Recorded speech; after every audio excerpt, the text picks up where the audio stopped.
All right, teammates, we are back once again. If this is your first time listening to the Move Swiftly podcast, welcome to the show. Happy New Year to you. It's gonna be a great one. I hope you're doing. I hope it's getting off to a incredible start. To my regular listeners, it's like nothing has changed. You know, we've been doing this for 4 years now. Now we're going on 5 years, and bring you nothing but the best. Bring you nothing but the best. Bring you people that have an absolutely incredible story, and they've been put on this earth to absolutely just serve and serve and serve. I make it a point to find people like this, and I just got to give you the story. So it was maybe we're recording this not near the new year, but I was looking for a brand new boxing gym because, as you guys know, I'm a background as a boxing trainer, and I decided to find a job. Found a gym out here in West Palm Beach, and I just fell in love with the workout. So I was, scrolling through what they post, and they actually posted one of their previous members, and I just happened to click on it, and I saw she was a life coach that has an amazing story. And she just does some work that you would, I mean, if you were feeling resentment, if you were feeling trauma, if you had any excuses in your life before today's episode, we are getting ready to eradicate all that shit now. So all that weight that you've been holding on to and all that,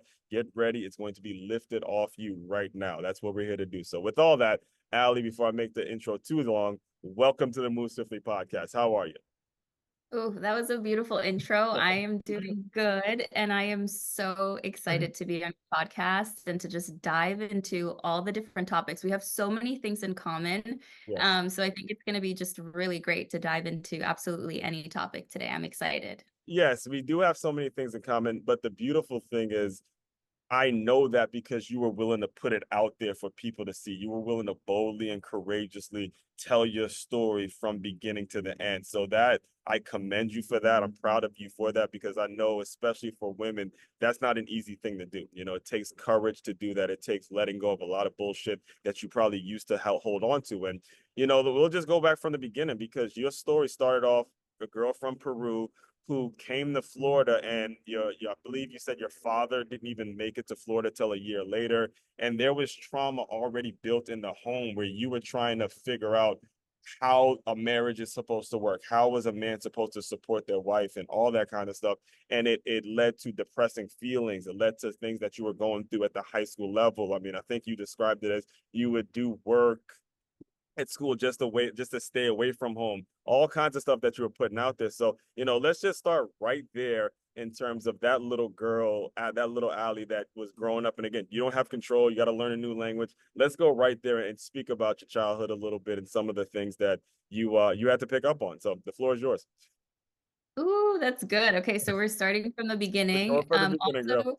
Also, yes, also kudos to Oswan for like doing his research. Yes, He just went through my story, which is what I have a highlight on my story on my Instagram. And like the fact that you already know this information and even remember this is yes, great. yes. But yeah, to your listeners, my journey, yes, started as, being an immigrant child. I was born in Peru and I came to the US to Florida at 6 years old.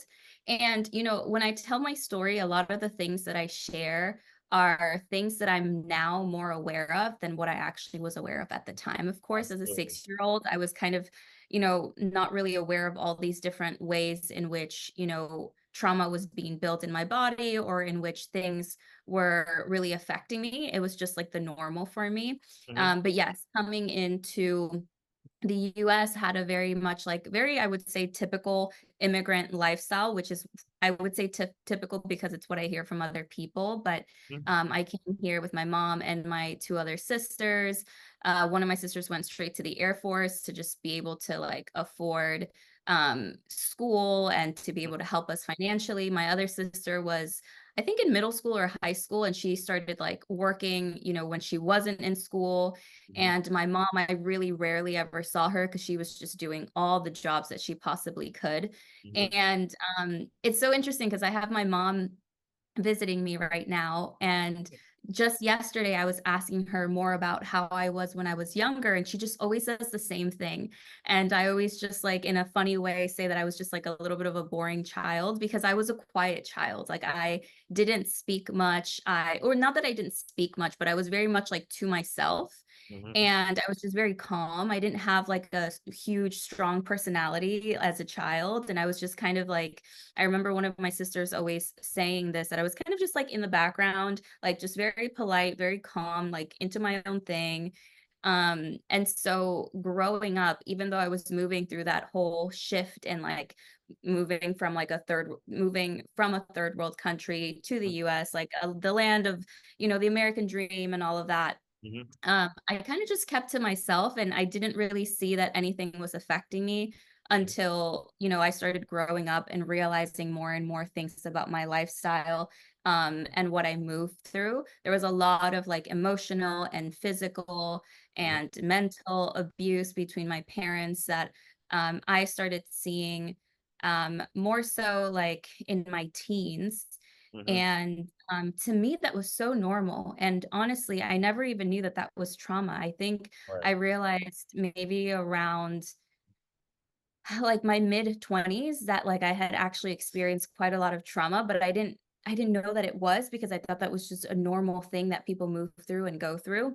My And parents were not just to very, cut you off, but I just got to pause you there because that's the scary part. As we look at it now, when you think of, and I teach, I'm around it all day, Ali. So when you see the kids going through it now, they have no idea the trauma that they're going through. They have no idea that it's not normal for a man to be getting drunk and hitting their mother. They think it's actually normal. And I'll give you this story. Is we had a kid I teach at a school. It's right here in West Palm Beach, and we had a kid who was living in Fort Lauderdale, and I asked him where he's from, and he goes, "I'm drive by Fort Lauderdale." Like this is a second grade boy talking like it's normal to see, gunshots and things like that. And that is why I think the work you're doing, and if it sounds like I'm a broken record, is because I know how important it is. I know how incredibly important it is for these immigrants, for these young black and brown boys to see that role model to say, hey, that shit isn't normal. We don't deserve to be in a situation where parents or relationships or in broken homes, or we're sticking with people that don't deserve us. And if we can teach that to the younger people and be open about it, we can start to see things change over and over again. So, go ahead. By the way, I want to make sure I make certain points because, and that happens on the show, by the way, we keep it all the way organic. So anyway, go ahead. no, that was perfect. Mm-hmm. That I think especially Mm-hmm. in minority cultures and Mm-hmm. people of color, mental health is not talked about at all. Mm-hmm. And it's something that like I know there's like reels and TikToks in on social media that um joke around the fact that like if you're Hispanic and like if you ever talked about being depressed or having like a mental health issue, your mom would just tell you to like go clean the house or to Right. like go do this or go do that and just like brush it off kind of Yeah. thing. And so these topics really aren't talked about at all. And I Right. don't And think you that said it. enough people. It's a jokingly thing. It's a joke thing. And again, I grew up in the Caribbean community. I'm Trinidad and Tobago. So again, a lot of your story I resonate with. My parents were from Trinidad, and there's that joking element to it. But what I really, especially for people like my niece and nephew, I want them to gather. This isn't a fucking joke. All right. Eventually, these jokes become so normal that you start to really feel like you deserve that. So and this is a message not just for you, but this is for a message for you listeners. When you start feeling yourself joking around too much, young people are hearing this and they're not hearing it as a joke. They think it's actually serious. I had a cousin who said, "Oh, I'm 21 now. I get to smoke weed in front of my father." I had situations where it is so normal to just go down that road. When again, it's not normal. It's not okay to just joke about it and kind of frivolously blow it off, brush it off as if it's not something that's affecting us. So. Oh my gosh, totally. It's like gaslighting yourself, right? Mm-hmm. Thinking that it's something that you can just brush it off. And then what ends up happening is you think you're brushing it off, but you're really just Thank you. holding it and Thank you. internalizing it in the Right. body, which Right. is actually just creating more turmoil inside and actually affecting your life even more than you think it is. So Right. it's actually doing the exact opposite of what you think you're doing. Okay. There's that saying that says what you resist persists. So Mm. that thing that you're continuing to resist and put away, like it's just creating a snowball effect. And It is. the beautiful way in which life works is that like the same patterns will continue to come into your life until you can finally learn from them. And when you finally learn the lesson, that's when the pattern will stop. So Yes. if you constantly find yourself in the space of like, ah, oh, this keeps happening to me over and over, and I don't know Yeah. why, there's a deeper lesson there that you're not really looking at. And the universe is Huh. actually amazing. It's like sending it right to you over and over again till you get Yes. the lesson, right? Yes. And oftentimes we just brush it off. And Yes. yeah, I think that's great that you're touching on that, because Yes. it's important that we realize every single human has some sort of Hmm. trauma. Hmm. One statistic that I love to always share is that 90% of who you are today is based on the first 5 years of your life. So that says a lot. The way that you show up today is based on those first 5 years. And, sometimes I have clients who feel a little bit like resistant to say anything bad about their parents because they feel like they had a great childhood. Yeah. And even if you had like the most amazing I'm childhood, included in that. Same exact way. I could resonate with what your clients are saying when it comes to that. So, yeah. Yeah, I mean, even if you had the most amazing parents, there are still things that your parents weren't able to meet, needs mhm, that they weren't able to meet for you that they didn't know, because as a child, it's not like you're able to say like, "Hey mom, I need to meet this need of safety. Can you meet it for me?" Right? It's not like you can verbalize and communicate the needs that are unmet within you, and your right. parents aren't wizards. They're not going to know everything.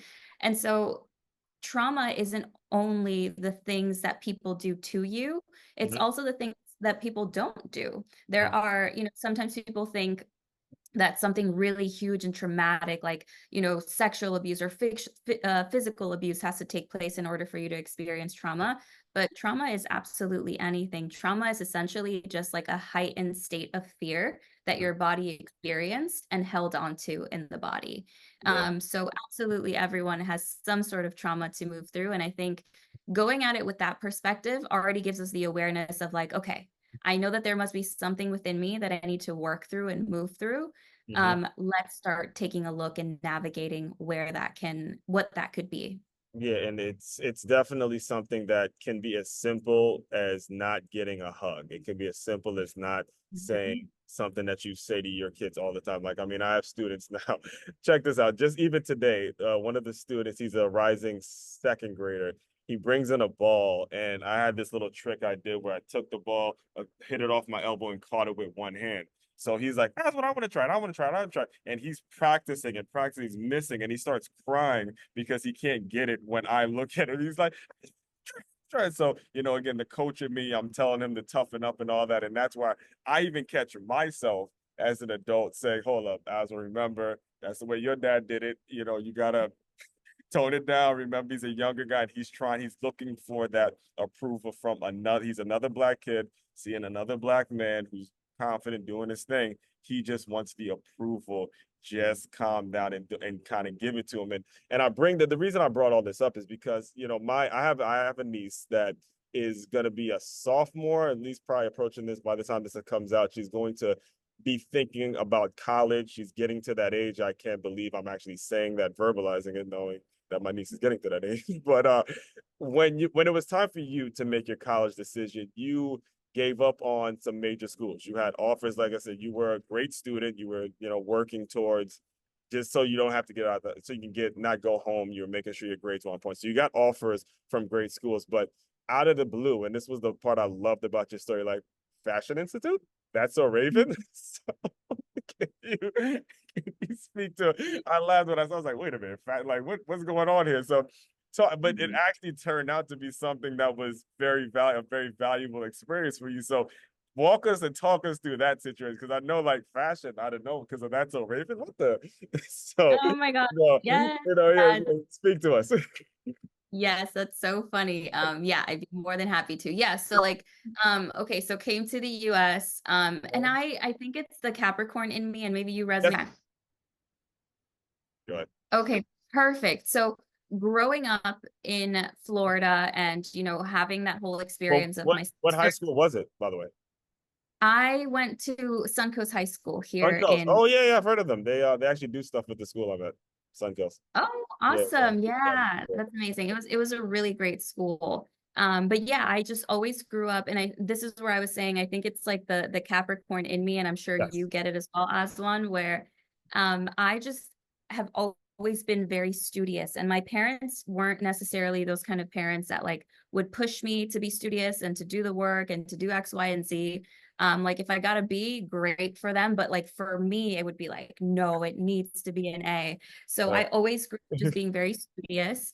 Yeah. Then I ended up going to Suncoast High School, and even like throughout middle school and before that, I was just like a straight A student. Mhm. Suncoast at the time when I went to it, I don't know where it's at now, but it was like one of the top schools in Florida, Mhm. full of all the nerds, and I am myself a nerd. Mhm.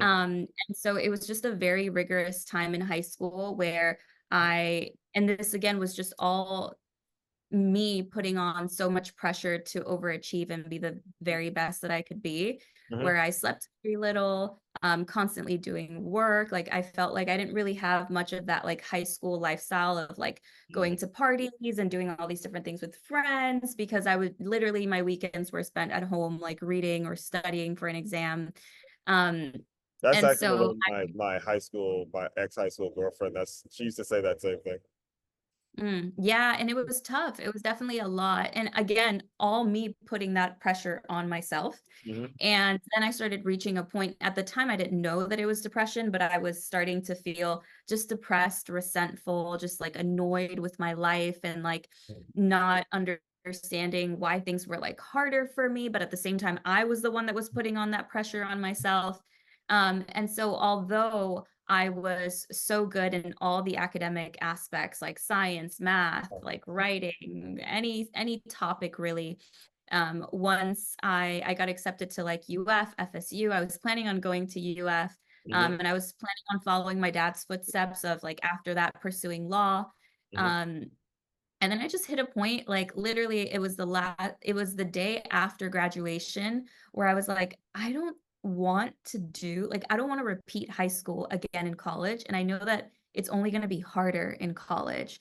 So I was like, I don't want to do anything that's academic related at all. I want to do something completely different. And so I remember just like brainstorming, like, what else could I possibly do if I'm not doing anything academic? And I've always had like this love for like fashion and style. And yes, I grew up watching That's So Raven, and I love that she was this psychic and also fashion designer. Hmm. And so I was like, what if I like remember just thinking of That's So Raven? I was just like, what if I pursued fashion design? So I started looking up schools.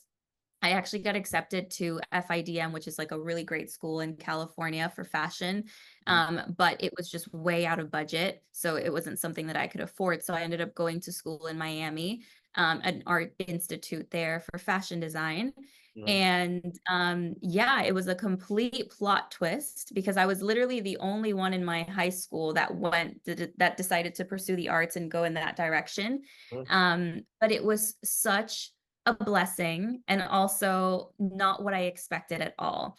Right. I was going into college in fashion design thinking that it was going to be so much easier, not as much work, and it was so much work, so much more intense. Hmm. Professors are so strict. Like if Hmm. class starts at 8 and you're there at 8:01, I think I shared this, I don't know if you saw it, but like I remember countless times where I would like the teachers had like glass doors, so I would literally be there at 8:01 like begging to be inside the room to take that like exam, and they would just see me and not care. The doors closed. Everything was so strict. And at the time I was commuting to Miami because in I was living in West Palm, so I was driving an hour and a half to Miami. I was also working full time. So the depression that I was already feeling in high school that I didn't really know it was depression was already starting to build as I now was navigating going to school, Hmm. now having way more pressure than I thought I was going to have Right. in, in a fashion design major.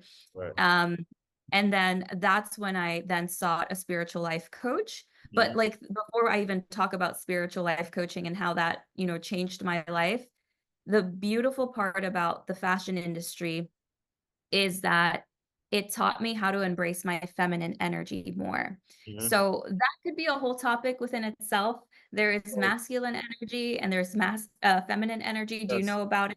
Yeah, and well, before you, and I do want you to elaborate on that, but I do want to make sure I make a point very clear for the listeners about your college experience. All right. And I've told this story on previous shows and I've written an article about it, but there was a time during my second year of school, Ali, where I tore my ACL after my freshman year and I had to go to community college. And that was like the worst. Like I didn't expect to have to move back home, go to community college, be working, and go to school. So I was for the first time in my life, I was actually like a regular student, not a football player. But I took a business 101 class, and the business professor broke it down like this. He goes, "You guys are blessed to have to deal with this because you're dealing with real business. You didn't wake up some morning, you walk across this fancy campus where the grass is cut, the lawn is nice, there's a water fountain, someone's serving you breakfast. Oh, you guys are getting a dose of reality in the business world. You have to deal with traffic, you have to figure out how you're going to get gas, you have to maybe make it on time, and being in your situation where it was strict, you needed to get your ass there by 8 o'clock, not 8:01. You needed to be there on time. And that is so important in terms of the college experience. You know, if you had gone to a UF, if you had gone to a FSU with the grades that you had, then again, you might not have been as hungry. You might not have been dealing with the things that you have to deal with today when you're running your Mhm. business. You have to deal with everything that you dealt with that freshman year. And that Mhm. is very, very important for you listeners, especially for the young people that think just going to college is going to solve all your problems. Newsflash, breaking news. It's not. It's the Mhm. experience that's going to solve your problems. It's how you take the experience and how you apply it to the things that you want to do. But it is an absolute journey. It is an absolute journey. And I think that's very, very important to mention, not only for the kids listening in, but the parents as well that put Mhm. pressure on their kids to send them to some fancy school because it's gonna, kind of stroke their ego a little bit. So, you're going through that. I'm assuming, you can correct me if I'm wrong, you're not getting a ton of support from your family. So you have to, at this point, you're on your own now. You got to figure it out. You're a grown woman now, and it's like, look, you chose this life, you chose this situation. And it's only son. If I know anything about South American parents and Caribbean parents, there was only so much complaining you were going to be able to do with them. And you were Mhm. able to discover, like you said, feminine versus masculine and start to, kind of carve out a lane for yourself. So, feel free, go ahead and elaborate. Yeah, totally. For my parents, like it's not that they weren't supportive, but they Right. just didn't understand Yeah.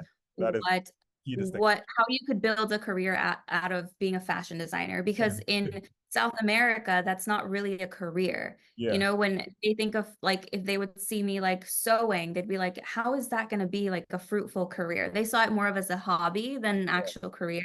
Yes. So it was just a different concept, but they Mhm. were never not supportive. But again, because I was always just someone who just really kept to myself, even throughout college, I know my parents knew that I was dealing with a lot, but they didn't really get to see it because and this is a big part of my, depression story. Like on the outside, I just seemed like such a happy, positive, got it all together kind of person. But Yeah. on the inside, there were so many things that I was moving through that people would never know.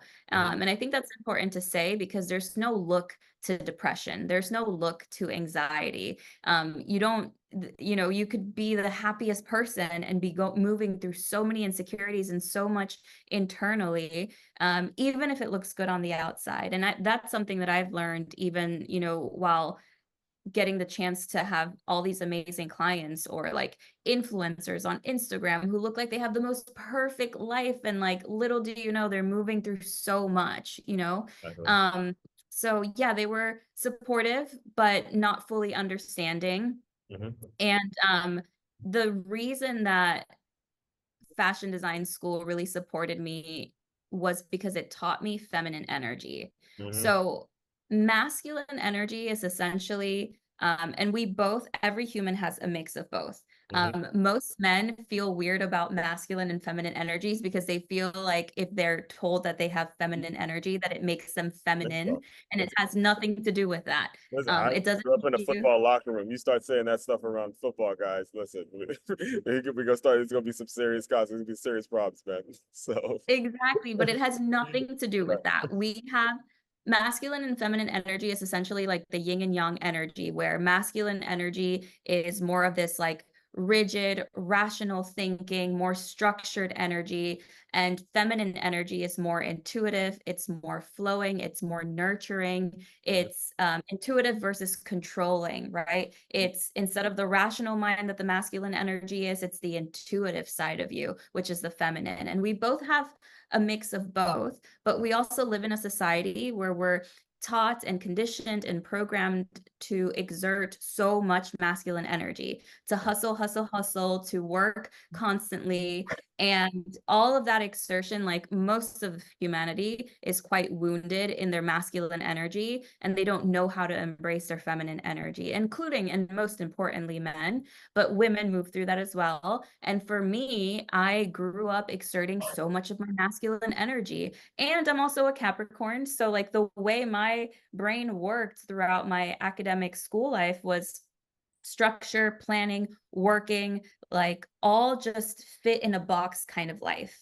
And fashion design taught me feminine energy. It taught me to let go, to flow, to surrender. And I shared this in my story, which is in my Instagram highlights. Like, even when it came down to like drawing, when I had to draw a design, when I first started, it would be such a rigid and squared like design. It was like exactly how the teacher taught me. Like I would do it with a ruler and do the proportions of the face exactly how it needed to be, proportions of the body exactly how it needed to be.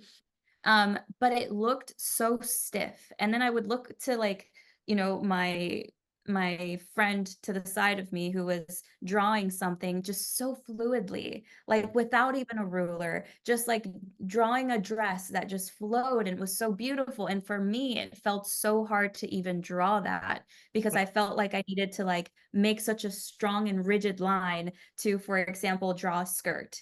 And so I know this is might feel a little bit weird the way I'm explaining it, but fashion design taught me how to let go of control, how to surrender, how to embrace this side of me that I had never really accessed. And I think without really knowing it, that day after graduation, where I was like, I don't want to do anything academic anymore, I think it was my body telling me, I'm done exerting so much masculine energy. I want to step into something new.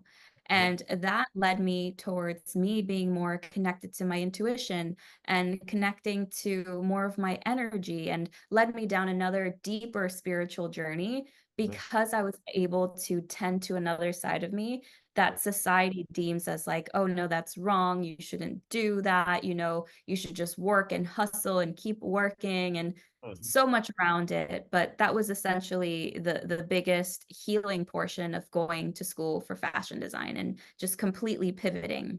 Okay, there's a couple things as listeners, even myself, you got to take away from this is the way she explained the two different types of energies is very, very important because you got to learn from every single decision you make. All right. Every decision, there's no perfect decision you're going to make. Every single thing is going to have trade-offs. So although you're foregoing this formal education and pursuing a fashion degree, you still had to learn something from it, and you still picked up on that. No one was putting a gun to you and said, "Listen, Ali, you got to learn this from the fashionista. You got to embrace your feminine. You got to do it." No, this was something that she actually made the decision, and you learned it, and you picked up on it, and it ultimately turned out to be a blessing. So much of this thing is perspective. You're not going to make every single right decision. You're not going to feel good about every single decision you make. And this is what she's talking about when it comes to masculine energy, is so often, too often, are we pushed down this road where we feel like every single decision we make has to be so perfect. So we just get a shot at life. So we just become normal. So we just get average. And if you push people down that road, you will push them straight off a cliff. I mean, I know it's been a few months by the time you guys are hearing this, but we are actually recording this around the time where there was an assassination attempt on Donald Trump. And it got said that the young man who tried was mercilessly bullied.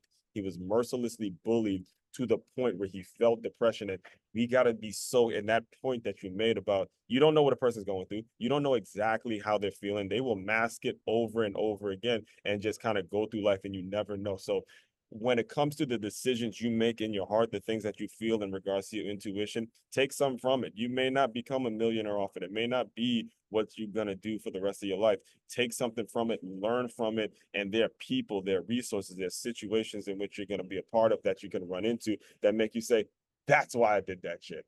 That's why that happened. That's exactly what happened. Because at that point, and you can correct me if I'm wrong, you met, I believe, it was either you either read Dr. Tolley's book now, or you met your life coach, and this was kind of merged in that process where you're making these decisions, you're trying to figure out if fashion is for me, and then boom, coach hits you in your life and you're like, wow, this is what I've been suffering from, this is what I'm supposed to be doing. And then you can kind of fill us in once that happened, because I know I read it, but I know saying it is gonna give you the same breakthrough. You'll probably never get tired of talking about it, so go ahead. Oh my gosh, yes, and just to, like, reiterate what you said, I fully agree with the decision-making process, Mhm. I think we so often get caught in, like, analysis paralysis, like, trying to make something be so perfect, but that is exactly why it will never be, right? When you push something to be perfect, and, that's another aspect of, the societal conditioning around exerting so much masculine energy. Everyone strives for perfection, but just the act of perfectionism shows me that you're wounded. It Mhm. shows me that you are so insecure and wanting to, you know, be seen and loved and accepted by everyone that Mhm. you're doubting every move that you make, rather than having a deep sense of confidence and empowerment within yourself and Mhm. knowing that whatever step you take moving forward with that fullness and wholeness is going to be accepted by your people, by the people who will see you, right? Because it's hard for humanity to understand that you're not going to be loved and accepted by everyone. And no 100. matter how amazing you are, there's still going to be someone that hates you. There's still going to be someone Yes. that is Right. so triggered by you and by what you do. Right. So it's instead of seeking perfectionism, just take messy action, Yeah. right? Just like Wow. forward, take some sort of action, even if it's messy, and know that it's leading you towards what you want. If you're seeking perfectionism, you're only going to get paralyzed because you're going to realize how hard it is to move forward if you're constantly just so aware of what everyone else is thinking and saying and wanting to please everyone. I got you. I got you. Yes. So I mean, we can go on a rabbit hole with that, because I actually, right before, I'll give you this example. Right before you, I had a guest who was studying to be an engineer, and he was just telling me, look, when you make a mistake in the engineering world, people lose their lives. There's roads, billions of dollars. You cost companies billions of dollars because you didn't build a road the right way, you didn't build a bridge the right way. It collapses the whole thing. And he was saying that he thought he wanted to be an engineer because of the creativity element. But once he got into it, he realized, look, this thing is going to be direct. If your programs and your diagrams aren't exactly to perfection, you cannot move forward in the engineering business. So that's what made him get out and build his own business. So again, it's you got, and then you got to play with your own life. You got, like, my father's an architect, and he got into it because he loved math. He maybe loves the precision, but there was something in him that needed to explore that creative gene.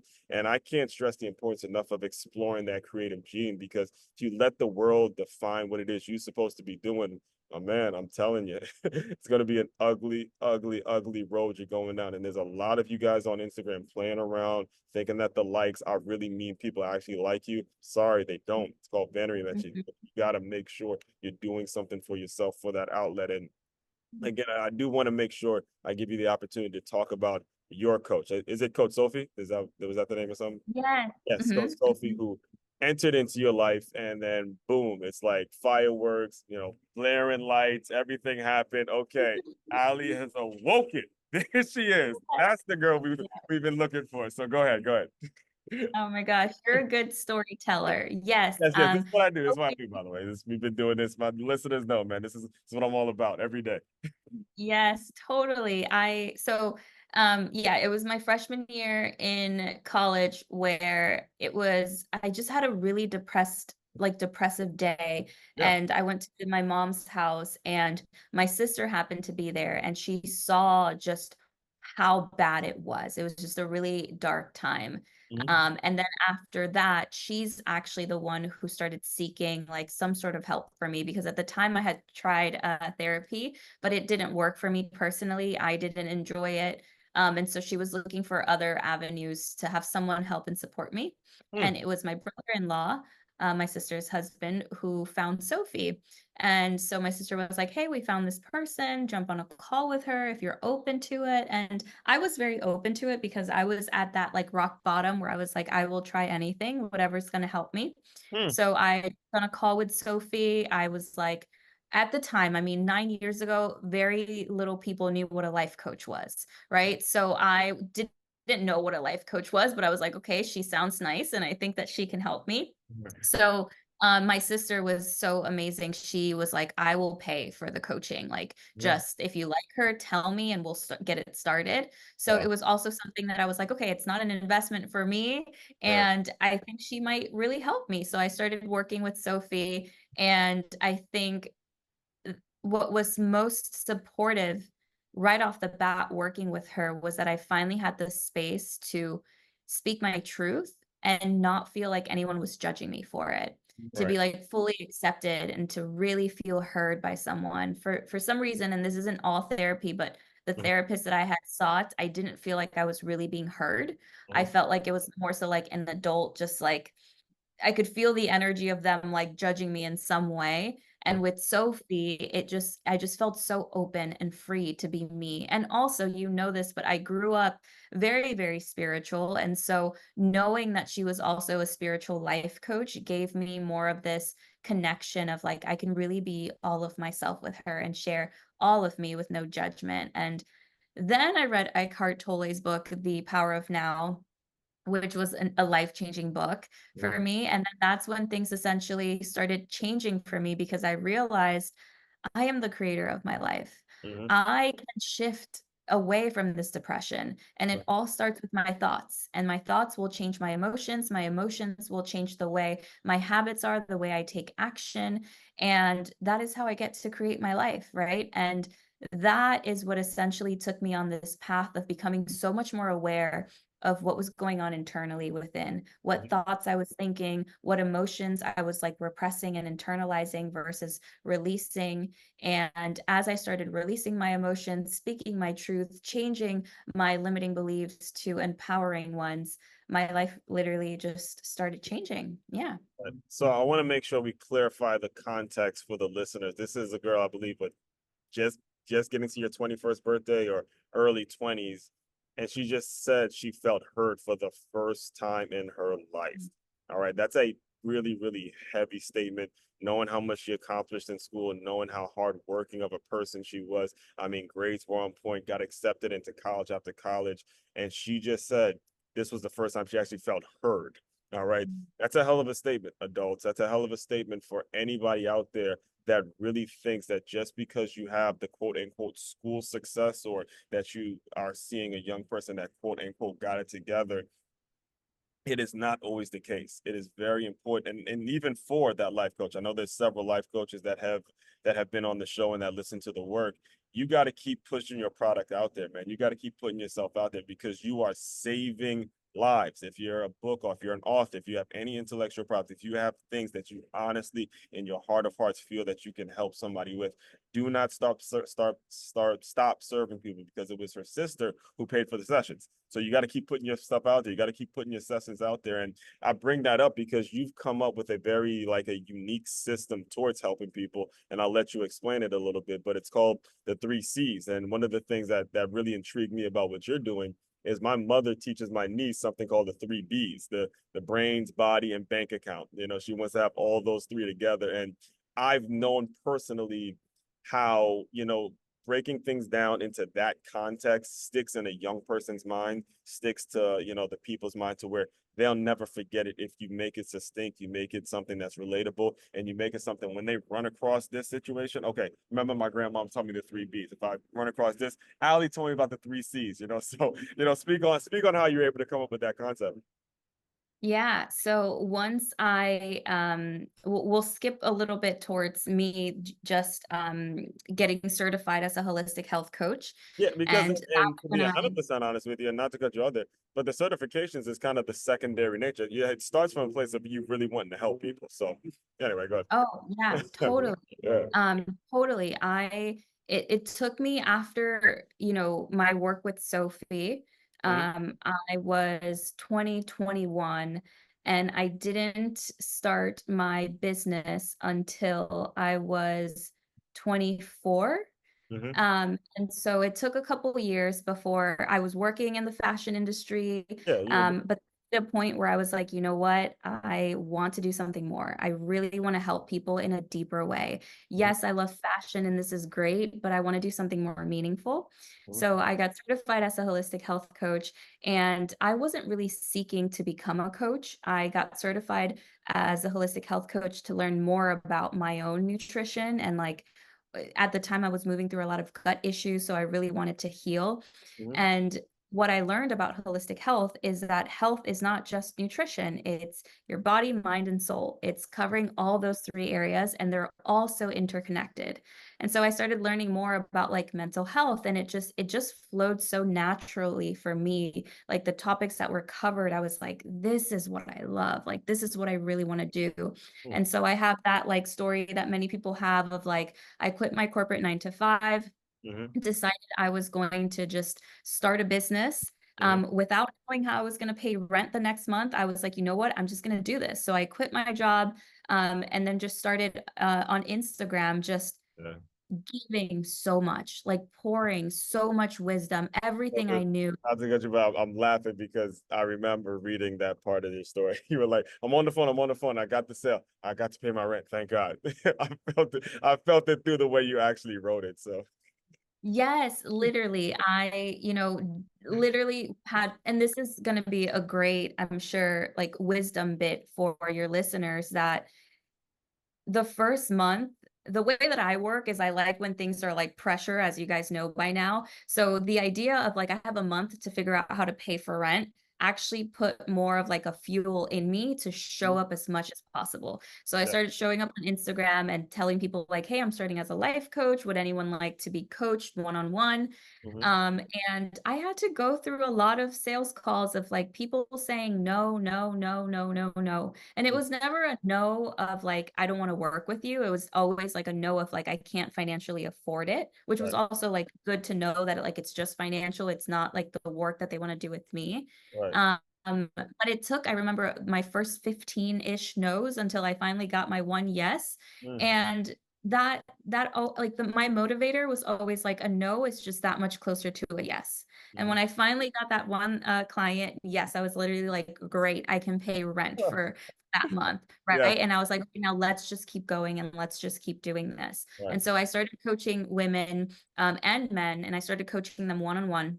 Mhm, And then I started realizing that they all kind of had the same issues. mhm, And I narrowed it down to three different areas that I felt like most of them were moving through.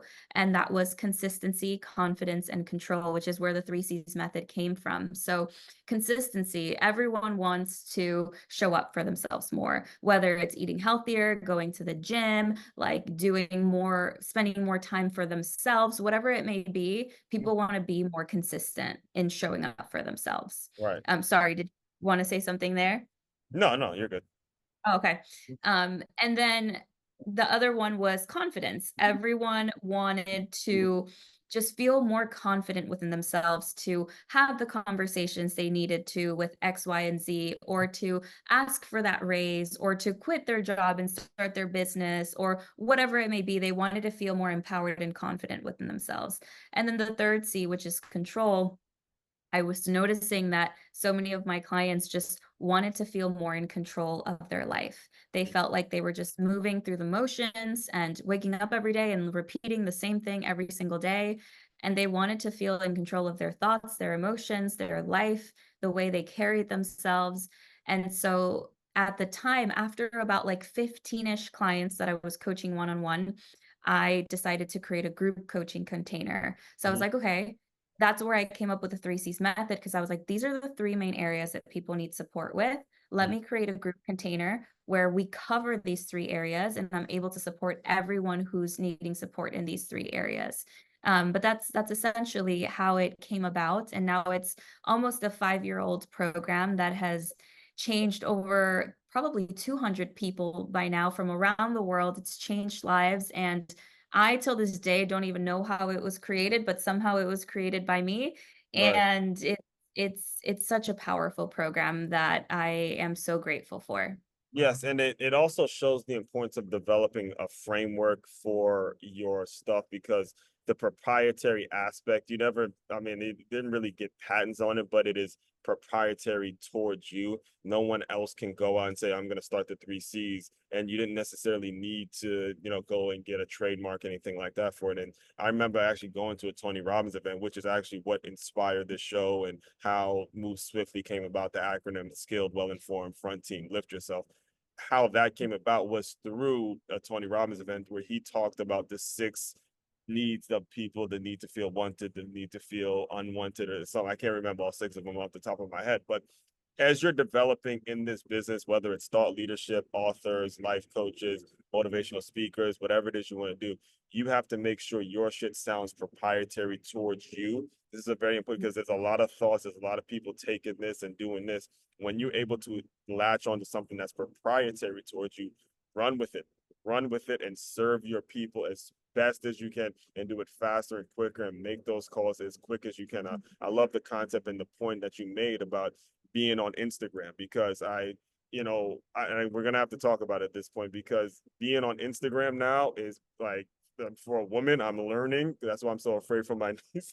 For a woman, it's a lot. And you were going through a relationship at the time. And I gotta tell you, Ali, you took me back to my grandmother's funeral. And not to sound it's a positive story. So don't Mhm. don't think I'm taking you anywhere dark, but the first person that spoke at my grandmother's, the grandmother on my mother's side, the first person who spoke at her funeral, asked me who the first person was who spoke at her funeral.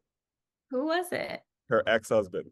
Okay, it was her ex-husband who was the first one to speak at her funeral. Now, we as Caribbean, we're Trinity family, we kind of are leisure, but there was my uncle's co-worker who came in and he spoke at the funeral and he made that point to me. This is when I was like 20 years old. He goes, we all have exes, but I'm not sure if they would be, when our time comes, I'm not sure if our exes are going to be the first one to speak at our funeral. And you speak about this because a lot of times a lot of people can see me, they can see it like we have it all together. Like we don't get our heart broken. We don't go through relationship drama. We have, again, I, like you, have been through some fucked up shit as you have, and you speak on it in a way where you're almost thanking this guy. You have no resentment whatsoever in terms of who he is. I believe you refer to him as an amazing person. So I was like, what?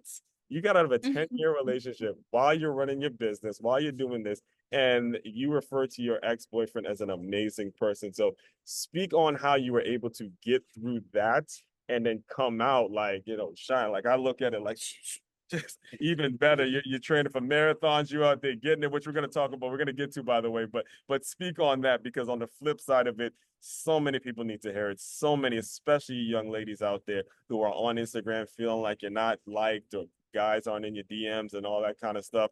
Please just talk to the people. Preach to them because I know you're gonna give them something good.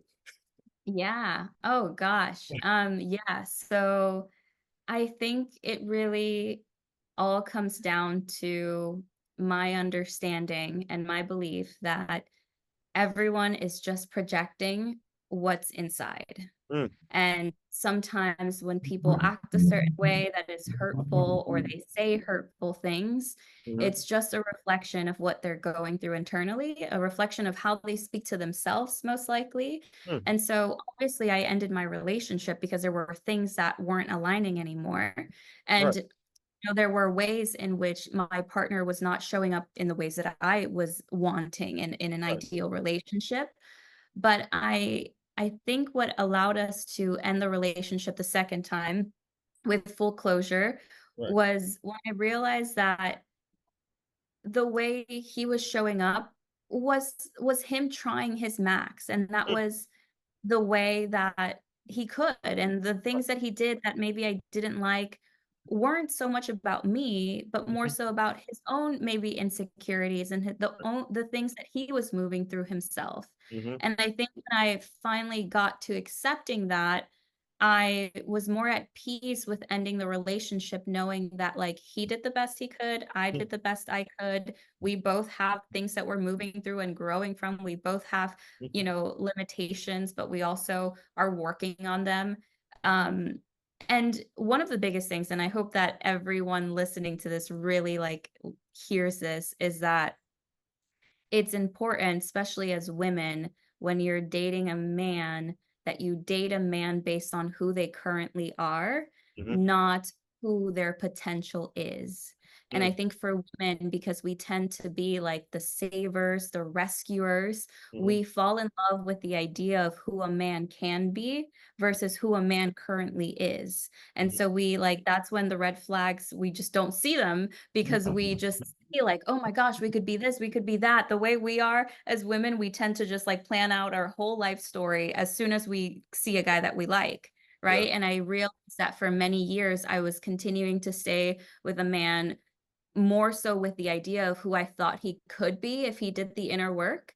And yeah, I had to come to terms with the fact that like he's going to grow at his own pace, not at the pace that I want him to grow at. And it's unfair for me to keep complaining and wanting him to be at a certain level that I wanted him to be in. I don't even want to say level because I don't want to make it seem like I was like above him or in any way, but just a different direction, right? Like he was in a different journey than mine. yeah, And so when I came to accept that, I was like, okay, we have to be with people based on who they are now. And mhm, it's okay to have an idea of their potential and who they can be, mhm, but to just be with them for that idea, it's so unfair to them and so unfair to yourself because you're not loving them unconditionally. You're mhm. loving them based on who you think they can be. And so that realization really hit me and it made me realize I deserve better. Right. He deserves better. We're both no longer in that same growth journey. Like we're in different journeys and it's time Mhm, to, separate. And I mhm, think that's what really allowed it to just end in a very beautiful way. mhm. Um, and I spent 10 years of my life with him. So it would, I think, be crazy to not have so much gratitude for like everything that I lived through with him. Yes, we moved through many ups and downs, but he was the person I essentially grew up with. He You was were my in you were in best Colorado, friend. so, like you weren't always in Florida, right? You were in Colorado too, Yeah, right? yeah. Right, right, Yeah, I lived in Colorado with him as well. I mean, we were so young when we started dating. So, we moved through so many like huge chapters of our lives together. right. And I don't talk to him or anything, but I would so be I mean, Mhm, obviously not anytime soon. Hopefully when he's 100, I would so right. be at his funeral and have nothing but great things to say about this man because aside from the things that maybe didn't match up with me, him as a whole, as an individual, I know he has such a big heart and is such a good person. Yes, and it's also very important to mention, listeners, you have got to allow yourself to feel the pain of that. Let it Mm, hurt, let it burn, let it just really eat you up inside. Because I mean, one of my favorite authors is Gary Zukav, The Seat of the Soul, and he has a segment with Oprah. It was him and his wife, and she was talking about like, when I allowed myself to feel the pain of that, I was able to then heal and forgive myself and say, I will not let myself be around an individual like that anymore because of how much it's going to hurt me and how actually mentally draining it is. And I'll give you an example in my own life is I brought up my ex earlier when I was with her for 4 years, and when I allowed myself to feel the pain of she wasn't the right one because she grew up without a father. Now, again, I'm one of the few black men out here that has grown up with what it felt like 15 fathers between my Caribbean father, between my coaches, between my teammates, between my uncles. I had way too many male influences in my life. And when I realized she was with me specifically because she didn't grow up with a father in the house, as one was just filling the void and, maybe giving her an orgasm mm, here and there, and knowing that I was just used for the sex, used for the physical. When I had to mm, sit there, Ali, and feel that pain, that shit mm, fucking hurt. Okay, it hurt to the point where it's like out. So when you put that picture up there and you were that vulnerable and you showed how days you spent crying and crying and crying, when you allow yourself to feel the pain of that, the flip side of that, listeners, I'm telling you, it is something that you cannot. I can't even, as well as I speak and I do a lot of public speaking, I ain't even gonna try to put that into words because it's beautiful, it's blissful. It's like, and the reason I do all of my videos right after a run is because I want people to capture that feeling of, man, you accomplished it. You didn't need any person. You didn't need Mhm. to, like, you didn't need to use another person for your own happiness. And that's what I Mhm. want to kind of speak to a little bit because when you run this business, when you're a life coach, when you're a thought leader, you've got to show people you're about the life too, or you're just not gonna last in this business. That's just the bottom line to it. So, let's speak on that a little bit because you're done with them. You finally let go. You're back in Florida, and somehow the running hits you. I guess you go on your first run, and you're like, okay, this is feeling good. I'm able to heal myself. I'm working out. I'm looking good. Let's Mhm. talk a little bit through the journey and where you are now training for a marathon and how that relates to how that relates to just everything you're doing. Yeah, oh my gosh, I fully resonate with everything you just said. Yes. That was my first time experiencing, like, deep, deep grief, Yes. right? It wasn't a passing necessarily of my ex, but it was a no longer being with someone that you've been with for 10 years and no longer That sharing life comes with with that person. So it was such a deep grief that I moved through, and you're right, it wasn't okay, so my story was that I dated him for 7 years, and Mhm, then we broke up for a year. We were still friends, mhm. which this should have never happened, but we were still friends, which Right, led to right. then us getting back together on That's year right, right, 9 right, yeah. and getting together for a year, right? And then the second time, it just didn't feel good anymore. It didn't feel the same. So we ended things there. Um, but But I do have to ask that you there because I do want to make sure we got to make sure we get this in. What Yeah. role did your current clients play in that second time around? Because you speak, one of the things that you make sure you consistently do is you thank your clients for being very vulnerable and giving you their story. Did hearing their story and hearing what they go through, did that sort of say, you know what? If I'm teaching them this stuff, I gotta walk the walk. I can't be talking it and then going back. Like, what can you talk a little bit about? I want to give you the opportunity to talk a little bit about how your clients may have played a role in that second go Ooh, that's around. such a good question. Yeah. My clients play a role in my life every single day because Mhm. integrity is so important to me. Yes. And I never want to be someone that preaches things but isn't actually doing it themselves. Yes. And when I got back together with my ex, I didn't feel any sort of like, oh, I shouldn't be doing this. I genuinely was like, let's give this another shot. We've been together for 7 years.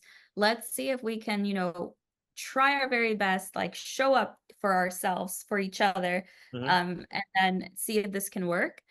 But then it started getting to a point where this is where I think I knew a bigger story was going to come from it that I could teach my clients, where I realized that the reason I broke up with my ex the second time, there actually wasn't anything wrong. Mhm. This time around, he was showing up as his best self, really trying. I was showing up as my best self.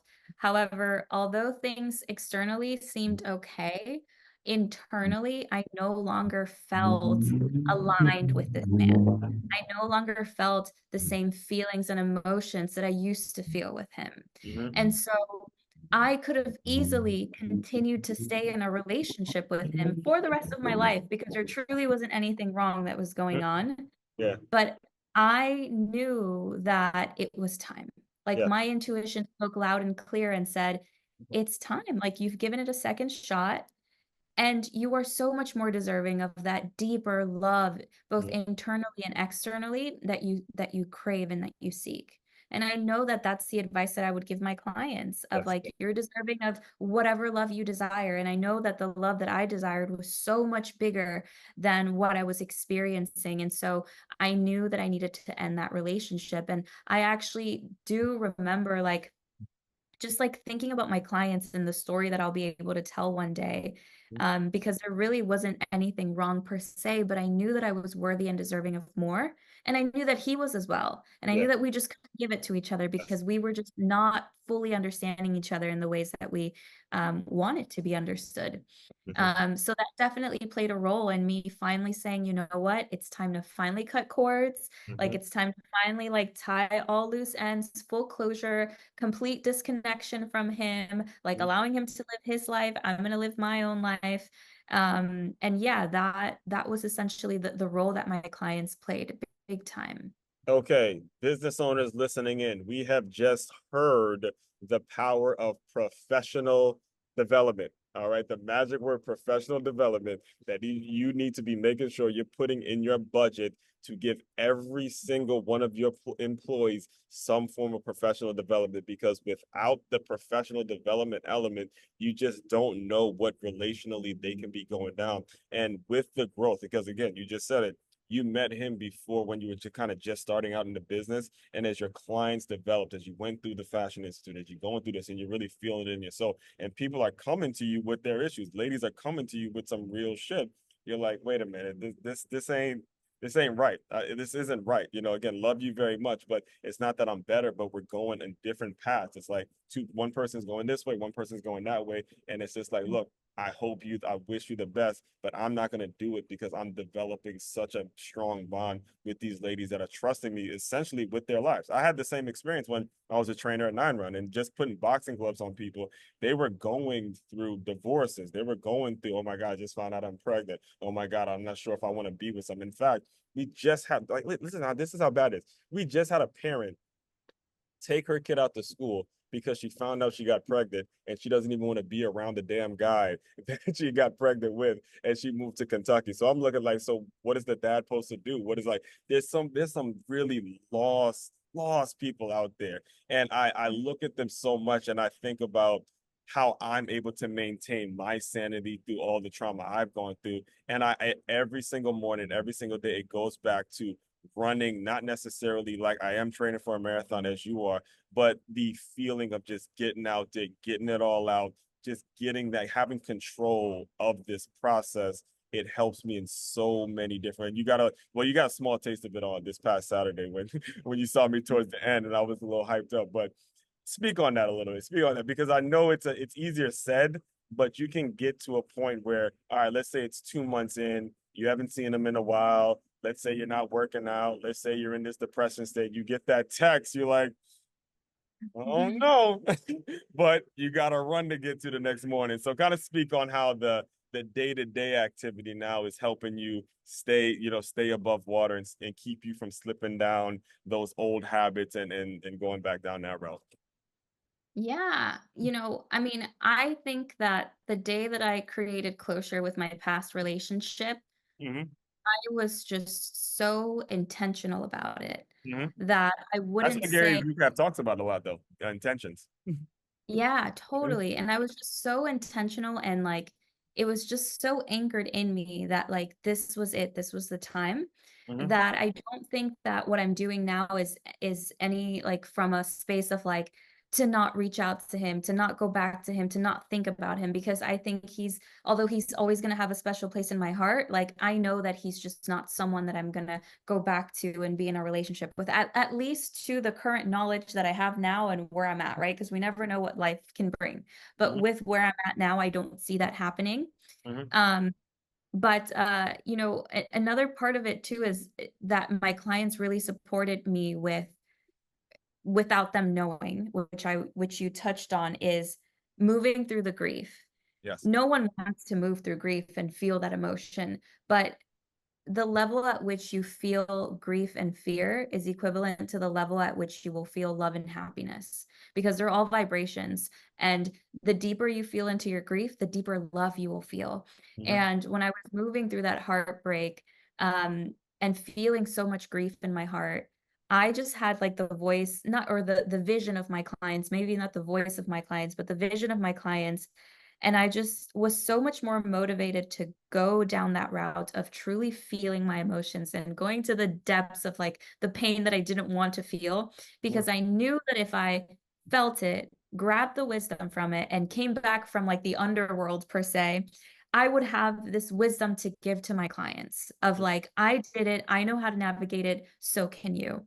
Mm-hmm. And my clients, without knowing, really supported me and me feeling into that fear, feeling into that grief, Mm-hmm. which, just like you said, after that, on the other side of that, my heart, I mean, this year, especially for me, like I have never felt so much love and abundance and gratitude in my life ever. And I know that it's because of the deep work of the not so great things that I had to move through. It's the shadow parts of me, the ego deaths that I had to move through, the, deep feelings of the grief, of the fear that I didn't want to feel, but I did it to get to where I'm at now. Mm-hmm. And so with this more abundant feeling and energy that I started radiating, then I just got more into like my health and challenging myself in different ways. So like I know that once I broke up with my ex, I started like the 75-day hard challenge, which I had done Oh before. So shit, it you was my did that? Andy Frisella? Oh, yeah, did you do the full 75 days?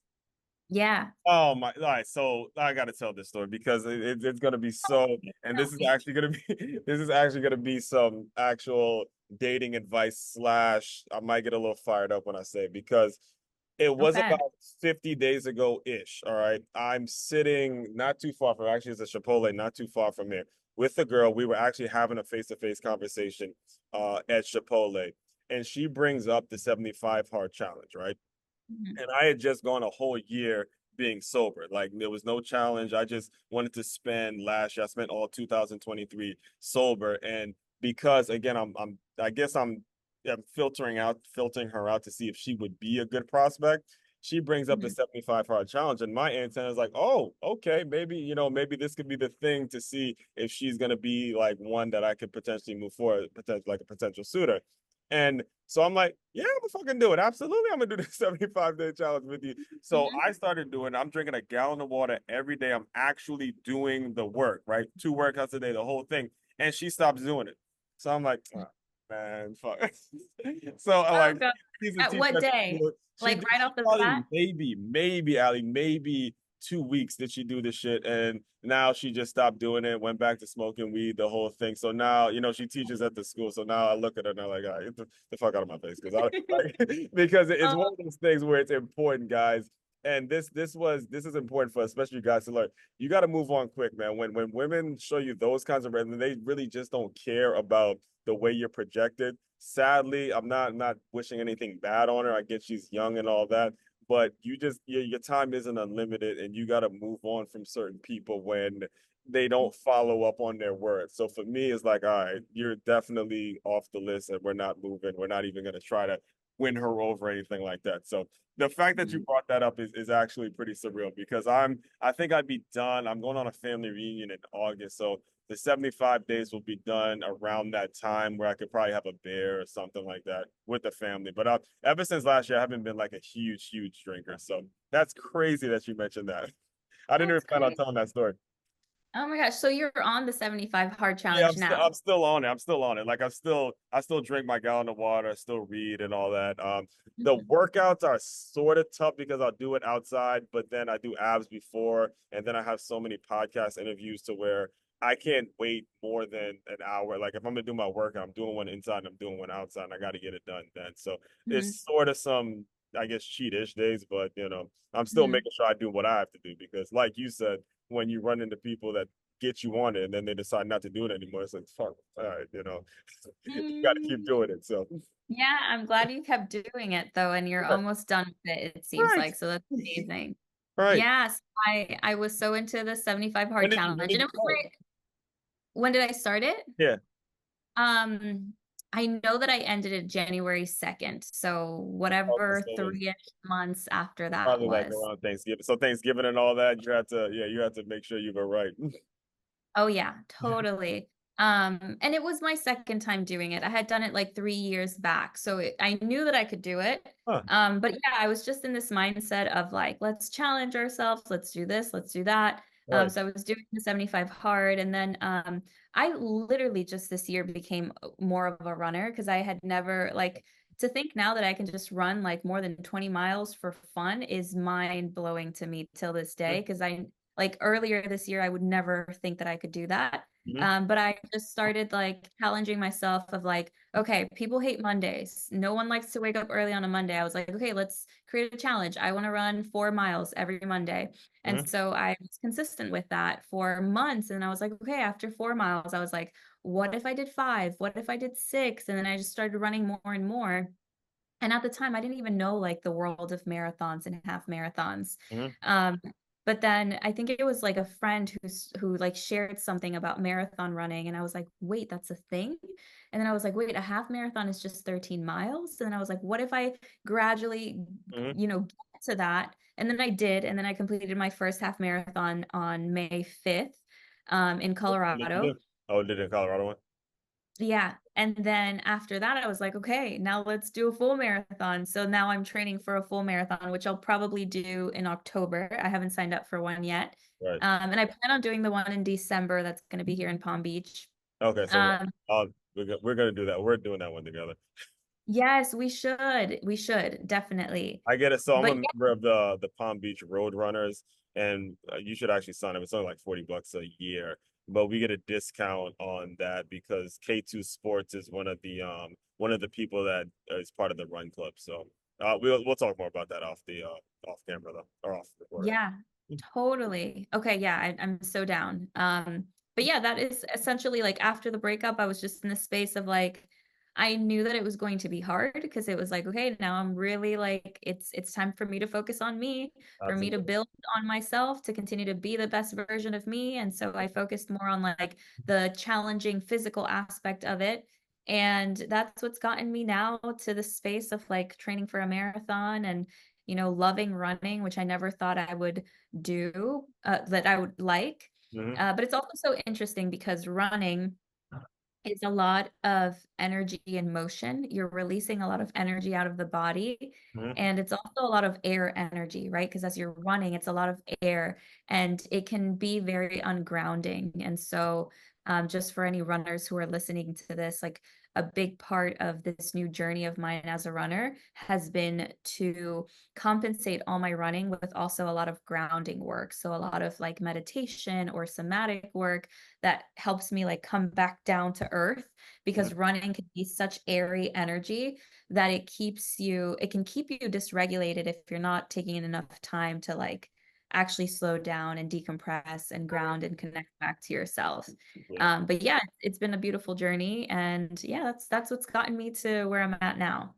Yes, and that's I'm kind of speaking this into existence because for you listeners, we're actually recording this mid-July, and I'm gonna ask you about what's next in your business. And I know you have a retreat coming up, but by the time this comes out, you would have had a successful retreat in Peru and doing your thing. So talk about what's next after you've had your successful retreat, what you plan on building, how what's the what's your vision, what's your kind of your 5-year plan and where you see your business going. Yeah. Well, I will still have coaching programs. So if the 3 C's method is something that any of your listeners are interested in, that will still be alive whenever this podcast airs. So definitely be sure to check me out on Instagram. My Instagram's Alejandra Duenas _ and reach out to me, message me, and I can show you. I mean, I have so many other programs by now as well. I have quite a few group coaching containers. Yes, I have a retreat that's happening in Peru this year, September 1st through the 7th, which I'm really excited about. And I actually plan on probably by September to open up or to start my first podcast. So I'll have to take some tips from you, but And I definitely man, you say the word. I'm here for you, man. I'm here for you. Yeah, I definitely plan on starting a podcast. And my 5-year plan is to open up a spiritual healing center.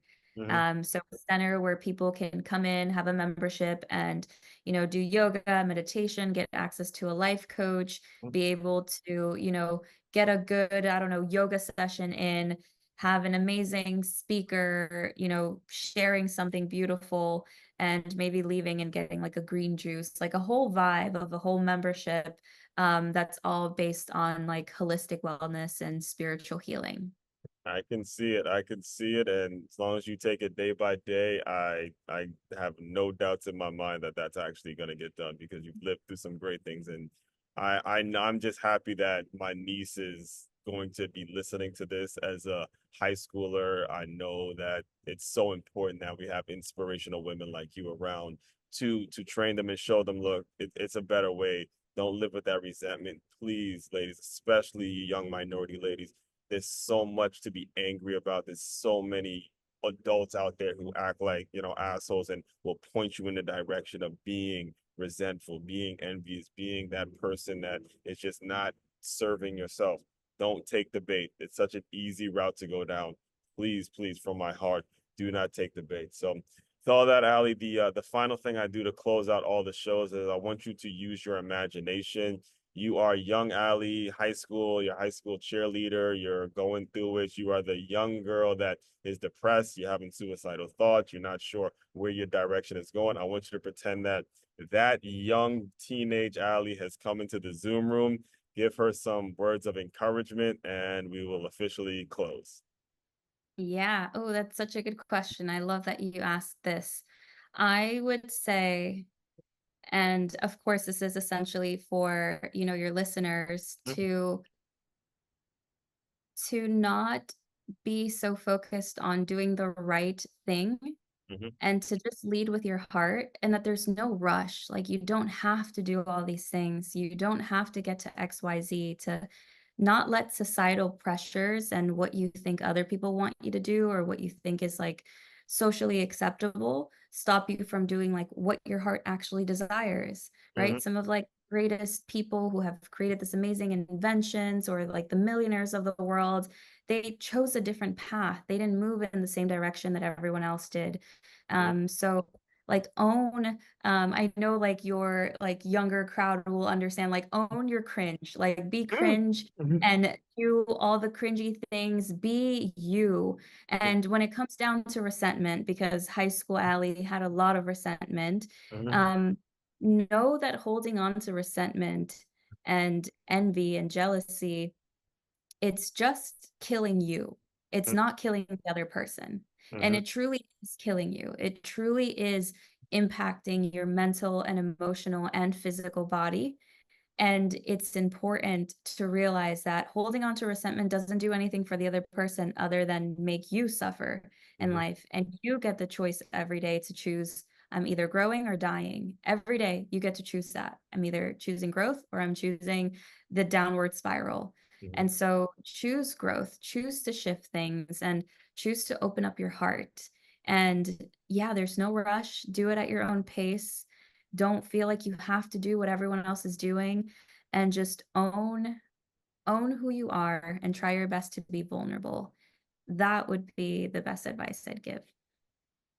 All right, teammates, it's happened. I officially have nothing more to say. The mic is officially dropped. It's very rare I'm at a loss for words on this, especially on this show, but I can't say it any better myself. The mic is officially dropping. Fellow teammates, Mhm. continue to move swiftly. We will talk more soon. Yay. Thank you.